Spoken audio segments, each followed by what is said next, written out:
Alam nyo ba na ang sikat na 10 yen cheese coin pancake sa Japan ay nandito na sa Olongapo City? Nung nalaman namin to, pinuntahan agad namin at may challenge sila na kapag naabot mo ang 120, libre na ang pancake mo at may bonus pang isa. Kapag 80 naman, may libreng scramble ka. Kaya sinubukan natin ang challenge na yan. Ayaw ganyan.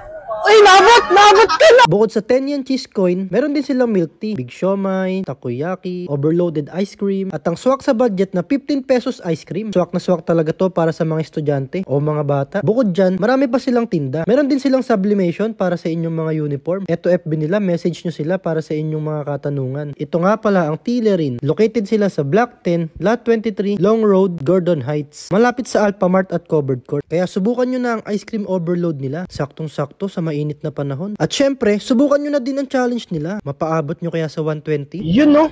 Ito na yung mga ice cream natin guys oh. Wait lang, meron pa pala. Yun oh. Biscop oh. Biscop. Ito yan guys oh. Biscop. 99 pesos. Tapos tignan nyo yung mini Oreo natin oh. Tsaka yung KitKat natin. Guys, grabe oh. Overload na overload oh. Excited na akong kainin to.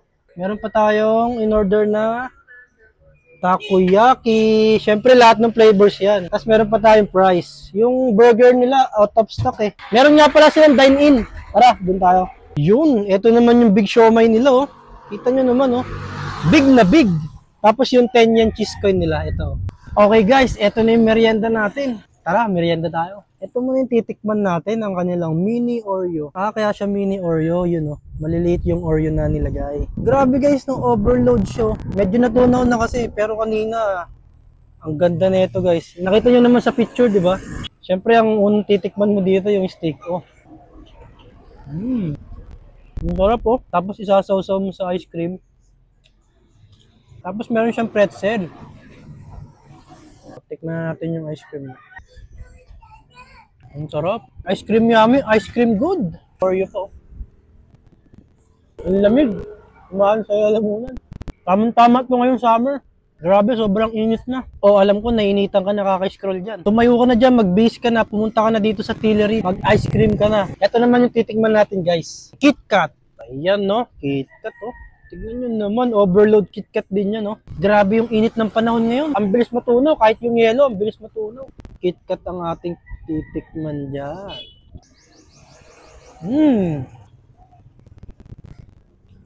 Ang sarap. Grabe, sobrang sarap itong naisip nila, no? Yung ice cream, in-upgrade nila. Ginawa nilang overload. Kung may Paris overload, merong ice cream overload. Tikman mo.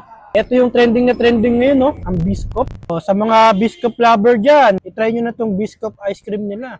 Huwag kayo puro Biscop coffee. Mag-Biscop ice cream din kayo.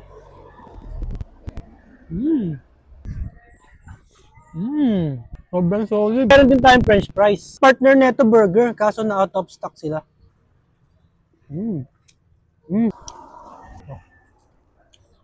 Siyempre, hindi lang dapat ice cream. Order nyo rin kayo ng pagkain nila. Ito naman ng ating titikman, ang kanilang big siomai. Grabe guys, oh. Big na big. Ito nga pala yung pork big siomai nila. Tikman muna natin ng walang chili garlic, tsaka toyo mansi. Toyo na nga yan eh. Meron na pala, no? Siyempre, ang partner talaga nito, chili garlic at saka toyo mansi. Kaya lagyan natin. Masarap yan yung ano pa yun, no? Sili. Meron din pala silang takoyaki dito. Lahat ng flavors in order natin. Mix na siya. Isa to sa mga paborito namin, takoyaki. Ang sarap ng takoyaki nila. Grabe, sobrang solid, oh. Tropa, tara! Food trip tayo. Sikat na sikat to dito sa Gordon Heights. Tropa, ano pangalan mo? Toto po. Ano? Toto po. Toto ang pangalan niya. O tara, food trip tayo. Anong gusto mo dyan? Takoyaki, siomai, fried rice. Ay, fried rice. French fries. Yun na lang. Siomai na lang. Oo. Siomai daw ang gusto niya. O. Ako na, susubukan kita. Hindi. Sarap na, sarap na. Sarap. O, guys. Mag-ilaw ka naman sa mga ano mo dyan. Tropa mo. Ilaw, mga tropa ka mo. Ay, matapa ko. Bili kayo dito gusto nyo. Ito naman ng 10 yen cheese coin nila. Guys, meron nga pala silang challenge dito. Tara, papakita ko sa inyo. Okay guys, ito na yung challenge nila sa cheese coin. Tignan nyo naman guys. Ayan o. Pag nabot nyo yung 100, may libre kayong classic scramble. Pero pag nabot nyo naman yung 120, libre na to syempre. Sana makalibre tayo. May additional na isa pa pala pagka naabot nyo to. Libre na, may additional pa. Tignan natin kung kaya natin to.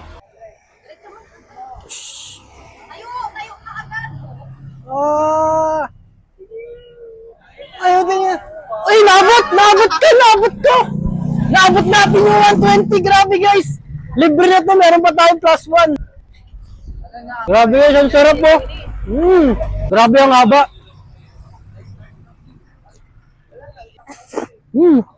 Parang noodles. Ang sarap din ng pancake nila. Tropa, tikman mo, ang sarap. Okay guys, sa mga naghahanap ng merienda dyan, huwag na kayong maghanap. Pumunta na kayo dito sa Tillerin. Tapos syempre, di ba, itry nyo na rin tong 10 yen cheese coin challenge nila. Ayan. Naabot natin to, no? Grabe, libre na to. Meron pa tayong plus 1. Dito lang sila located sa Block 10. Ang landmark nito is Alphamart sa Block 9. Tapos sa Gordon Heights, Covered Court. Along the way lang pala sila, guys. Makikita nyo na kagad sila. Makikita nyo na agad ang Tillerin. Syempre, ang kanilang Japan's famous 10 yen cheese coin. Dito pa lang sa Olongapo meron yan. At sa Gordon Heights nyo lang matatagpuan. Try nyo na, guys. Tapos, message nyo ako kung naabot nyo to.